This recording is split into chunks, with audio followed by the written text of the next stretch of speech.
नमस्कार विद्यार्थी मित्रांनो, मी श्री शहाजी एडे सर तुमचं श्री टकले पाटील क्लासेस सेक्रापूरमध्ये स्वागत करत आहे। त्याचबरोबर Neptune Scholar Academy by Shahaji Ade sir या यूट्यूब चॅनलवरती स्वागत करत आहे। आज आपण इयत्ता 4थी आणि 5वी इंग्रजी स्कॉलरशिप परीक्षा यांच्यासाठी सब युनिट घटक 27 ॲडव्हर्ब म्हणजेच क्रियाविशेषण हा घटक या ठिकाणी अभ्यासणार आहोत। सब युनिट 27 ॲडव्हर्ब त्याला क्रियाविशेषण असं बोललं जातं। लेट्स रीड अँड अंडरस्टँड, वाचा आणि समजून घ्या। पहिला नियम आहे क्रियापदाविषयी वर्ब। क्रियापद म्हणजे काय? वर्ब। मग या क्रियापदाविषयी अधिक माहिती सांगणारा शब्द म्हणजेच ॲडव्हर्ब होय। यालाच क्रियाविशेषण असं बोललं जातं। म्हणजे एखादी क्रिया घडलेली आहे आणि त्या क्रियेविषयी अधिक जर माहिती सांगितली गेली तर त्याला काय म्हटलं जातं? ॲडव्हर्ब असं म्हटलं जातं। दुसरा, क्रिया कधी, कशी, कोठे झाली असा प्रश्न जर क्रियापदाला विचारला तर क्रियाविशेषण आपल्याला काय होतं? मिळतं। व्हेन, कधी, हाऊ, कशी, वेअर, कोठे हे 3 शब्द डोक्यात ठेवायचे आहेत। When, how, wear.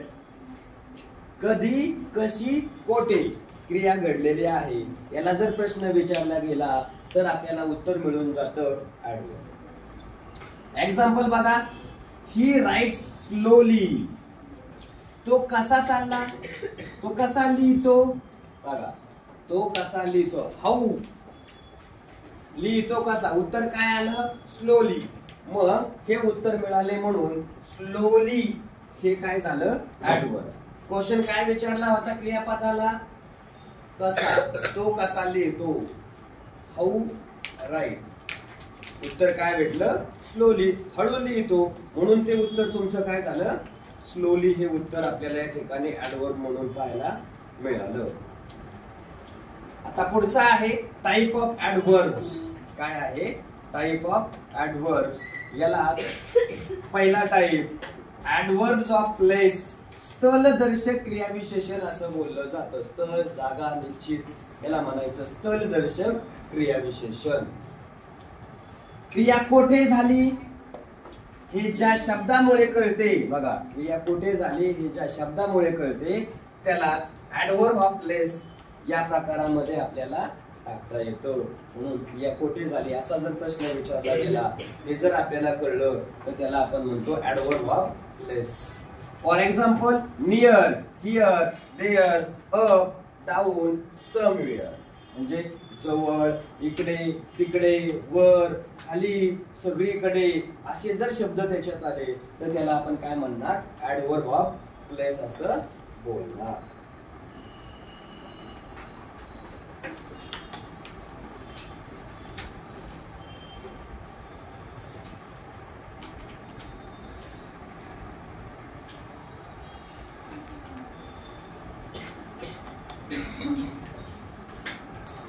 दुसरा टाइप आहे बघा याचा ॲडव्हर्ब्स of time.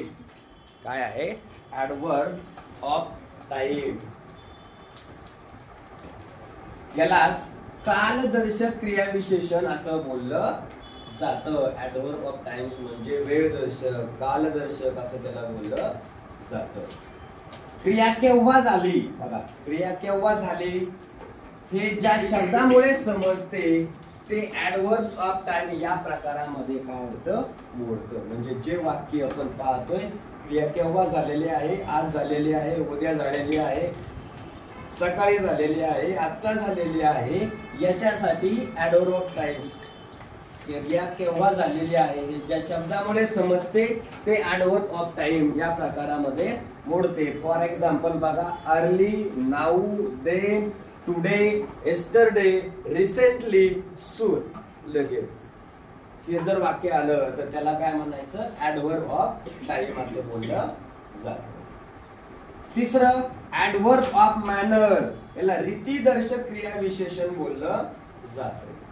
Adverb of manner याला काय म्हणायचं? रीतिदर्शक क्रियाविशेषण असं बोललं जातं। बघा, क्रिया कशी घडली हे ज्या शब्दामुळे समजते ते ॲडव्हर्ब ऑफ मॅनर या प्रकारामध्ये वाक्य मोडतं। ही क्रियाविशेषणे बहुतेक त्या शब्दाच्या पाठीमाग, क्रियाविशेषणाच्या पाठीमाग यल वाय हा प्रत्यय लावलेला असतो. प्रत्यय, उपसर्ग हे तुम्ही शिकणार आहात. मग यल वाय हे प्रत्यय लावून हे वाक्य शब्द काय होतं तयार होतात. उदाहरणार्थ स्लोली, इथं यल वाय लावलाय. केअरफुली, ग्रीडली, प्रॉपरली असे शब्द आले तर त्यांना काय म्हणायचं ऍडव्हर्ब ऑफ मॅनर असं बोललं जातं. नंतर बघा स्ट्रेट, स्लो, फास्ट, अलाउ असेही शब्द आपल्याला ऍडव्हर्ब ऑफ मॅनर याच्यामध्ये काय करता येतात, वापरता येतात. आता या ऍडव्हर्बचे 3 प्रकार आपण पाहिले. या प्रकारावर आधारित आता काही क्वेश्चन्स आहेत. बघा पहिला question, select the correct alternative.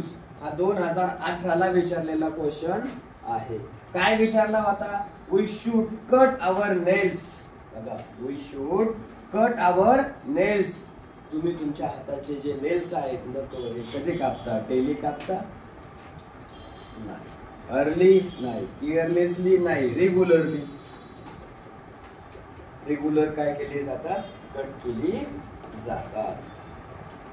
दुसरा क्वेश्चन आहे, find the odd man out. वेगळा ओळखा.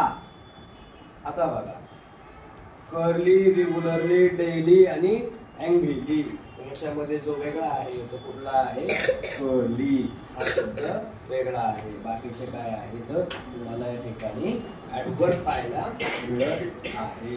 हे झाले 2 प्रश्न.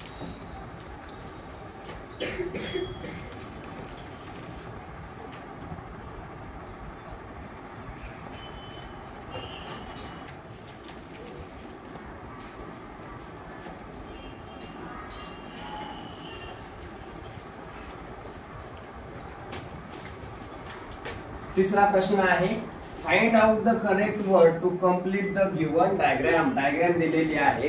त्या डायग्राम मध्ये या ऑप्शन मधून एक शब्द आपल्याला काय करायचा आहे, बसवायचा आहे. त्याच्यात त्याला आपण ऍडव्हर्ब असं म्हणतो. आता शेजारी काय दिलंय बघा, 2020 ला पेपर मध्ये विचारलेला प्रश्न आहे, ब्युटिफुल, डेली, नीटली, केअरफुली. याच्यातून काय करायचं, एक शब्द ठेवायचा, ते 4ही शब्दांशी जोडून बघायचं. रन, रन ब्युटिफुल नाही, रन डेली होऊ शकतं, पण रन नीटली, रन केअरफुली 4ही झाले पाहिजे, 3 होऊन चालत नाही. इथं काय झालं, एक चुकतोय म्हणजे रन येणार नाही. याच्यानंतर पुढं right, right beautiful, right daily, right neatly, right carefully 4ही मध्ये हा वाक्य, हा शब्द जो आहे तो येतोय. असा आहे ईट ब्युटिफुल नाही, स्लीप ब्युटिफुल नाही. म्हणजे याचं ऑप्शन जे आहे ते काय आहे, सेकंड. म्हणजे इथं तुमचं उत्तर काय यायला पाहिजे, right beautiful, right daily, right neatly. चौथा question, which of the following is not an adverb. यांनी काय म्हटले, ऍडव्हर्ब नाहीये. काय नाहीये, ऍडव्हर्ब नाहीये. त्याच्यात कोणतं ऍडव्हर्ब नाहीये ते शोधायचं आहे आपल्याला.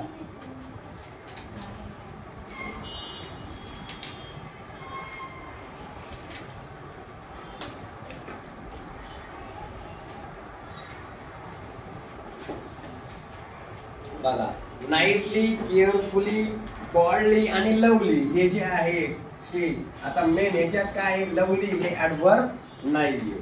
बोल्डली आहे, केअरफुली आहे, नाईसली पण आहे. पाचवा, choose the adverb from the given sentence. म्हणजे याचं जे उत्तर आहे ते उत्तर चौथं आहे. The race begin and the hare run fast. या वाक्यामध्ये ऍडव्हर्ब कोणते आलेले आहेत ते आपल्याला काय करायचे, शोधायचे आहे. कोणते आलेले आहेत बघा, the race begin and the hare run fast. Race चालू झालेली आहे आणि तो फास्ट रन करत आहे. म्हणजे 3 नंबरचा पर्याय, याचं उत्तर आपल्याला या ठिकाणी भेटतं फास्ट. 6वा क्वेश्चन आहे, complete the sentence choosing the correct adverb. You must always speak dash dash.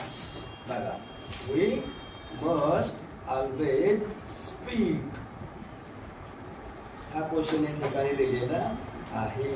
याचं उत्तर काय यायला पाहिजे, सॉफ्टली, लाऊडली नाही, हर्डली नाही, रफली नाही, तर कसं बोलणार आहे तो? सॉफ्टली बोलणार आहे. आता 7वा क्वेश्चन आहे, choose the correct option to complete the given sentence. He walks loudly, nearly, sweetly, slowly. तो कसा चालत आहे? स्लोली चालत आहे. हे त्याचं काय आहे उत्तर. कळलं? असे याच्यावर आधारित किती प्रश्न झाले? 7. बाकीचे प्रश्न तुम्ही सोडवणार आहात. अशा प्रकारे हा टॉपिक या ठिकाणी संपलेला आहे. हा व्हिडिओ जर तुम्हाला आवडला असेल तर तुम्ही तुमच्या मित्रमैत्रिणींना शेअर करा, लाईक करा. त्याचबरोबर नेपच्यून स्कॉलर अकॅडमी या यूट्यूब चॅनलला सबस्क्राईब करा आणि शेजारील असणाऱ्या बेल आयकॉनचं बटनही दाबायला विसरू नका. म्हणजेच इथून पुढं सर्व झालेले जे व्हिडिओ आहेत रेकॉर्डेड स्वरूपाचे तुम्हाला एकाच ठिकाणी पाहायला मिळतील. धन्यवाद.